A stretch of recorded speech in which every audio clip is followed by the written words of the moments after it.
Thanks for staying with us. I'm Bill O'Reilly in the Miller Time segment tonight. Let's bring in the perspicacious pundit who once again did not win a Golden Globe Award despite his insightful commentary that makes Jonathan Swift look like Maynard G. Krebs. Mr. Miller joins us now from Los Angeles. I'm imitating you, Miller. I'm up in the frame of reference here. A modest proposal is what you just made. Thank you.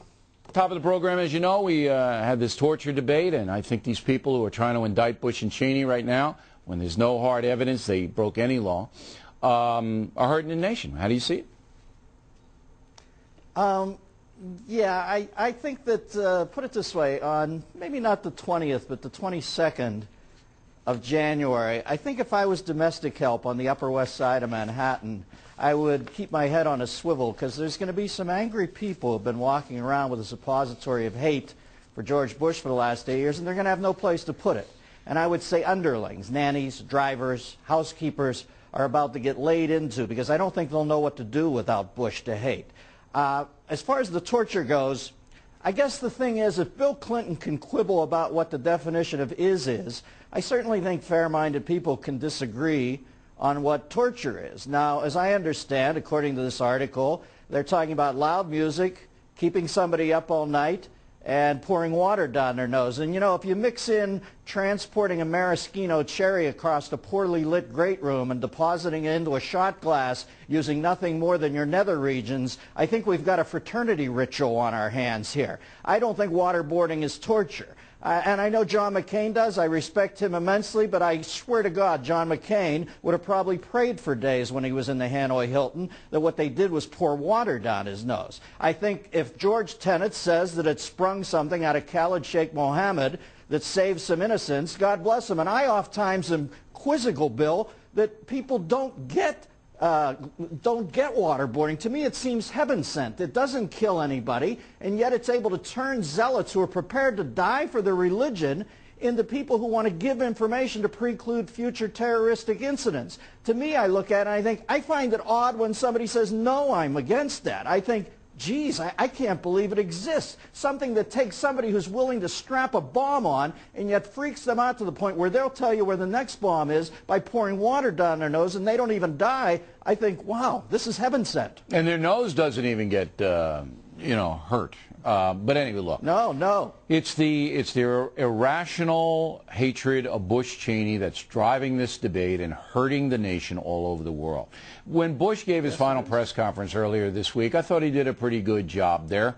I think he is responsible for the economy somewhat. Therefore, he goes out under that cloud. How did you see it?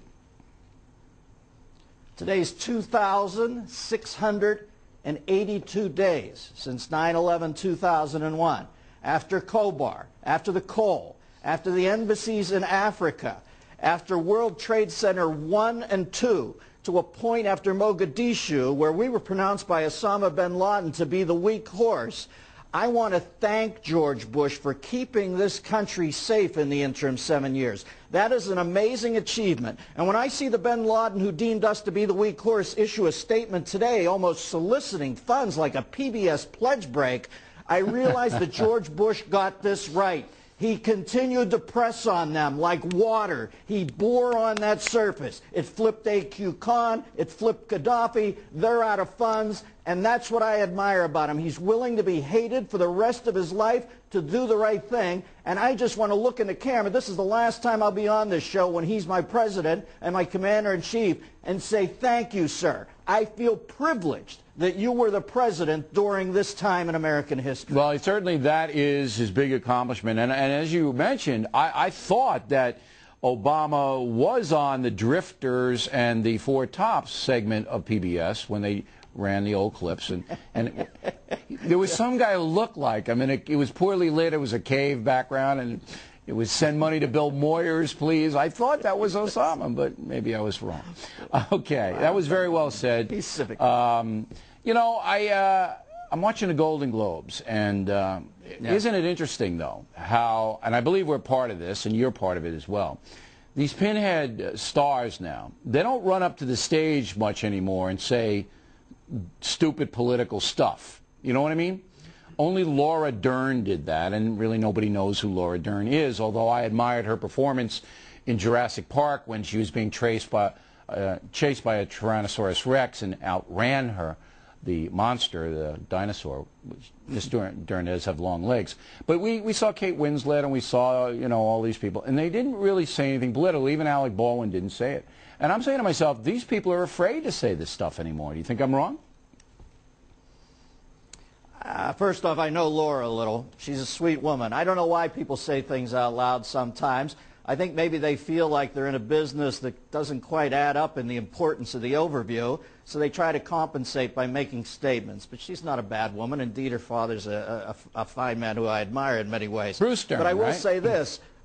Yeah, Bruce Stern. I look at the people won that night. I just think it was, listen, the right people won for me. Paul Giamatti, Laura Linney in that Ed Adams thing. Yeah. That's about America, too. And they were absolutely brilliant. Springsteen singing that song. I mean, that's an absolutely brilliant song about the downtrodden. I love that. And I love the most about Mickey Rourke that he fights back. This is what America's about. It's not about being a nanny state. It's about failure and getting your head handed to you. And you don't get bailed out. You bail yourself out. Now, Aronofsky comes along and drops the roll on him, but Rourke's got to pull himself up and fight for it. And then even after that, even after winning the Golden Globe and putting himself in a position, a harbinger to maybe win the Oscar, he comes out and says, I'm not going to blame George Bush for all this when the ballots have not even been mailed out. That's the greatness of America, that somebody can express an opinion like that and think, here's what I'm going to do. You do what you have to with. Now, do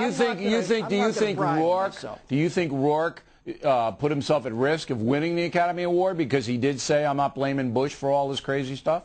Do you think he put himself at risk? I don't think it helps him.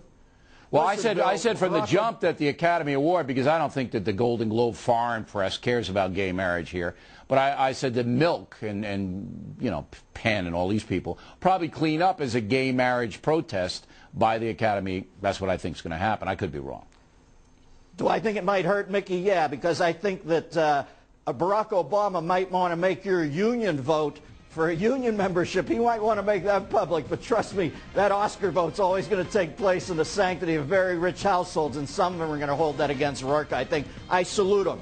All right. Mazel tov, Mickey. Dennis Miller, everybody.